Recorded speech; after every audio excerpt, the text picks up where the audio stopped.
প্রিয় দশম শ্রেণীর শিক্ষার্থীরা, আসসালামু আলাইকুম। সবাইকে স্বাগত জানাই আমার অনলাইন ক্লাসে। আশা করি তোমরা সবাই ভালো আছো, সুস্থ আছো। আমি মোহাম্মদ সরফরাজ আলম, সহকারী শিক্ষক, police lines school and college, Rangpur. আজকে আমরা তোমাদের একটা অধ্যায় পড়াবো, যে অধ্যায় আমাদের জীবনের সাথে, আমাদের সকলের সাথে খুব ওতপ্রোতভাবে জড়িত, যেখানে আমাদের জন্ম, বেড়ে ওঠা, সেই পরিবার সম্পর্কে আমরা পরিবারের সংজ্ঞা দিতে পারবো। এই অধ্যায়ে যদি পড়ি তাহলে আমরা পরিবারের প্রকারভেদ এগুলো বিষয়ে আলোচনা করতে পারবো, বা আমরা একক পরিবার, যৌথ পরিবারের সংজ্ঞা, এই বিষয়গুলো নিয়ে আমরা আলোচনা করব। তো এই পরিবারের সংজ্ঞা এটা আমি দেইনি, এটা তোমাদের বইয়ে দেয়া আছে, সেগুলো তোমরা পড়ে নিবে। এখানে যেমন পরিবারকে একটা আদিম সংগঠন বা সমাজের মৌল সংগঠন হিসেবে বলা হয়েছে। এই ধরনের কিছু তথ্য তোমাদেরকে পড়ে নিতে হবে। প্রথমে আমরা দেখব যে পরিবারের প্রকারভেদ নিয়ে আমরা আলোচনা করব, যেখানে স্বামী স্ত্রীর সংখ্যার ভিত্তিতে পরিবার।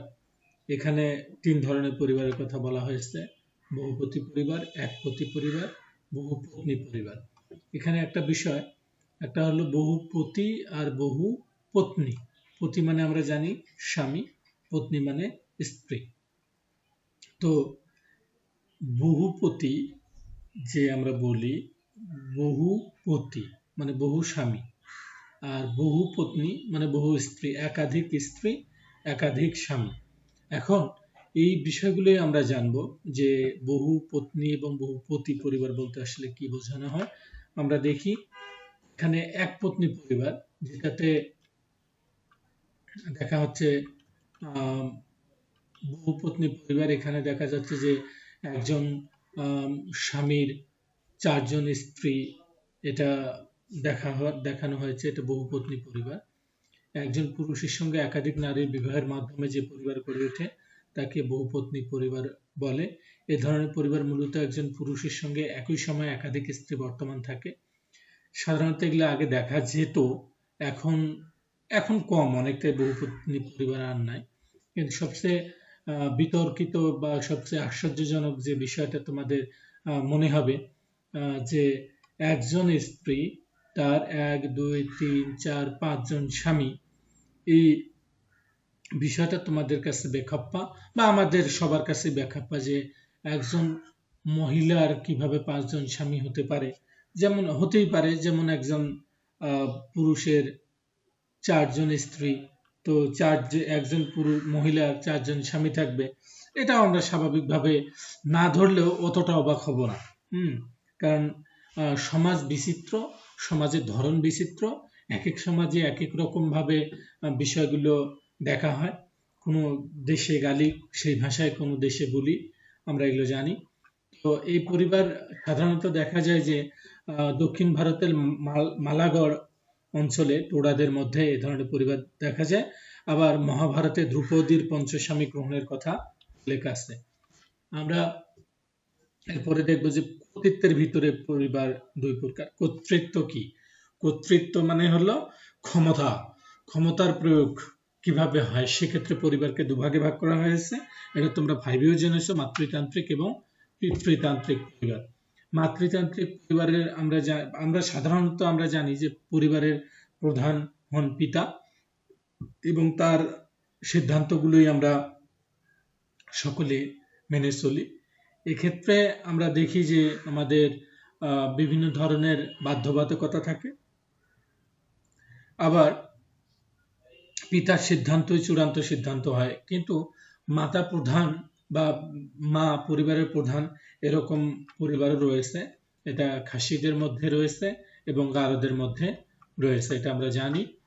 এখন আমরা দেখব যে মাতৃপ্রধান পরিবারের এই যে ছবি দেখতেছো, যেখানে মা প্রধান।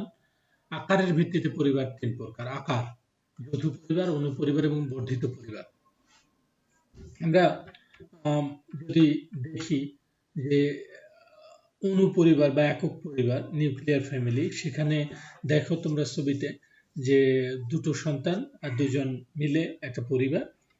এরপরে আমরা দেখব যে পরিবারে আমরা সবাই সদস্য, এটা একক পরিবারে ম্যাক্সিমাম যৌথ পরিবার আমরা খুব কম দেখি। জয়েন্ট ফ্যামিলি ভাবি, জয়েন্ট ফ্যামিলি, সেখানে স্বামী স্ত্রী, স্বামীর বাবা মা বা এরকম থাকে। সেখানে যখন আমরা আমাদের দাদা দাদি এবং আমরা সহ একসাথে বসবাস করি, সেটাকে বলা হচ্ছে যৌথ পরিবার। এখন দেখবো আমরা বর্ধিত পরিবার। পুরুষের পারিবারিক বন্ধনের পরিবার হলো বর্ধিত পরিবার। বর্ধিত পরিবারের পিতৃকুল এবং মাতৃকুল উভয় দিকের সদস্য অন্তর্ভুক্ত থাকতে পারে। আমাদের দেশের গ্রামীণ সমাজে এই ধরনের পরিবার এখনো কি দেখা যায়। বংশমর্যাদা এবং সম্পত্তির উত্তরাধিকারের ভিত্তিতে পরিবার দুই প্রকার। বংশমর্যাদার ক্ষেত্রে আমরা দেখি মাতৃগোত্রীয় পরিবার এবং পিতৃগোত্রীয় পরিবার। আমরা যদি বলি যে মাননীয় প্রধানমন্ত্রীর নাম কি, আমাদের বর্তমান প্রধানমন্ত্রীর নাম শেখ হাসিনা। তার নামের আগে শেখ আসলো কেন? কারণ তার বাবার নাম শেখ মুজিবুর রহমান, তার দাদার নাম শেখ লুৎফর রহমান। তারা শেখ বংশীয় লোক বলেই তাদের নামের শুরুতে শেখ এসেছে।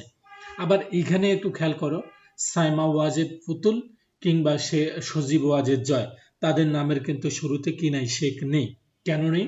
কারণ আমাদের সমাজ মাতৃতান্ত্রিক নয়, পিতৃতান্ত্রিক। শেখ হাসিনা পেয়েছেন তার বাবার কাছ থেকে। এখন সজীব ওয়াজেদ জয়ের বাবার নামের আগে শেখ নেই, যার কারণে সজীব ওয়াজেদের নামের আগেও শেখ নেই। তো আবার আমরা যদি একটু খেয়াল করি মাতৃগোত্রীয় পরিবারের ক্ষেত্রে, যে গারো এবং খাসি পরিবারের ক্ষেত্রে কিন্তু এই আমরা যেমন পিতৃগোত্রীয় থেকে নিয়ে আসি, তোমাদের অনেকের মেয়েদের নামে শেষে ইসলাম, তমুক ইসলাম, অমুক জামান, তমুক জামান, কেন? বাপের অংশ থেকে নেওয়া। এমন কোনো তোমাদের মধ্যে কেউ আছে কি? ভেবে দেখো তো, কিংবা খুঁজে পাও কিনা যে পরিবারের মায়ের নামের কোনো অংশ ছেলে বা মেয়ে ব্যবহার করছে, এরকম নেই। কেন নেই? কারণ আমাদের পরিবার পিতৃতান্ত্রিক পরিবার, পিতৃগোত্রীয় পরিবারের ভিত্তিতে আমরা চলি, মাতৃগোত্রীয় পরিবারের ভিত্তিতে নয়। পিতৃসূত্রীয় পরিবার আমরা দেখলাম, মাতৃসূত্রীয় পরিবারের আমরা দেখলাম। এখন আমরা বিবাহ উত্তর স্বামী স্ত্রীর বসবাসের স্থানের উপর ভিত্তি করে পরিবার তিন প্রকার। কি কি? আমরা যদি দেখি যে মাতৃবাস, পিতৃবাস এবং নয়াবাস। পিতৃবাস কি? ছেলে বিয়ে করে নিয়ে তার বাড়িতে নিয়ে আসলো, এটা হলো পিতৃবাস। আমরা যেটা সাধারণ পরিবারের ক্ষেত্রে আমরা দেখি। মাতৃবাস পরিবার কোনগুলো? আমরা যদি এরকম দেখি যে খাসি এবং গারো, যারা মাতৃতান্ত্রিক সমাজের চর্চা করে, তাদের ক্ষেত্রে দেখা যায় ছেলেকে বিয়ে করে মেয়ে তার মায়ের বাড়িতে নিয়ে যাচ্ছে, তার বাবার বাড়িতে নিয়ে যাচ্ছে, অর্থাৎ মেয়ের বাড়িতে ছেলে যাচ্ছে, মাতৃবাস পরিবার। আর পিতার বাড়িতেও থাকে না, মাতার বাড়িতেও থাকে না, এই রকম একটা পরিবার হলো নয়াবাস পরিবার।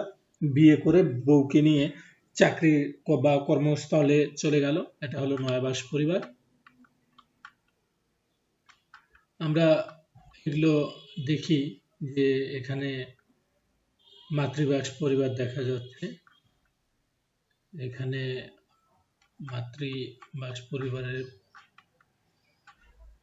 নয়াবাস পরিবার দেখা যাচ্ছে যে তাদের সন্তানকে নিয়ে কোথাও যাচ্ছে, অর্থাৎ কোনো একটা জায়গায়। এটা সাধারণত আমাদের শহরাঞ্চলে চাকরিজীবীদের মধ্যে এ ধরনের পরিবার বেশি দেখা যায়। পাত্র পাত্রী নির্বাচনের ভিত্তিতে পরিবার দুই প্রকার, একটা বহির্গোত্র বিবাহ ভিত্তিক, একটা অন্তর্গোত্র ভিত্তিক পরিবার। এক্ষেত্রে আমরা যদি দেখি যে আমাদের পরিবারগুলোর মধ্যে দেখা যাচ্ছে যে এটা হিন্দুদের মধ্যে বহির্গোত্রীয় বিবাহ হয় না বললেই চলে, তাদের অন্তর্গোত্র ভিত্তিক বিবাহ হয়। এখানে অনুলোম এবং প্রতিলোম বিয়ের কথা বলা হয়েছে। যদি বর উচ্চ বর্গের হয়, মেয়ে নিম্ন বর্গের হয়, তাহলে সেটাকে বলা হচ্ছে অনুলোম। বর যদি নিম্ন বর্গের হয়, মেয়ে যদি উচ্চ বর্ণের হয়, তাহলে সেটাকে বলা হচ্ছে প্রতিলোম বিবাহ।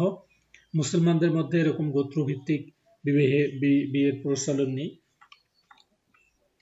আমরা যখন কোনো ব্যক্তি নিজের গোত্রের বাইরে বিবাহ করে তখন বহির্গোত্র পরিবার বলে, আর যখন কোনো ব্যক্তি নিজের গোত্রের মধ্যে বিবাহ করে তখন তাকে অন্তর্গোত্র বিবাহ ভিত্তিক পরিবার বলে। এ ধরনের পরিবার হিন্দু সমাজে অধিক প্রচলিত। এই ধরনের বিবাহের পেছনে যুক্তি ছিল নিজ গোত্রের মধ্যে তথাকথিত রক্তের বন্ধন ও বিশুদ্ধতা রক্ষা করা। আমরা দেখলাম অনুলোম প্রতিলোম আমরা দেখেছি, অনুলোম বিবাহের ক্ষেত্রে আমরা দেখেছি এগুলো কথা। প্রতিলোম বিবাহের ক্ষেত্রে বলা হয়েছে যে কোন নিচু বর্ণের পাত্রের সাথে, এগুলো আমি একটু আগেই তোমাদের বলে দিয়েছি। এক্ষেত্রে তোমরা একটু বাড়ির কাজ করো, একক এবং যৌথ পরিবারের সুবিধা অসুবিধাগুলো কি নিজের ভাষায় লিখে ফেলো। আর এতক্ষণ ক্লাস উপভোগ করার জন্য তোমাদের সকলকে ধন্যবাদ জানাচ্ছি। ভালো থাকো, সুস্থ থাকো, দেখা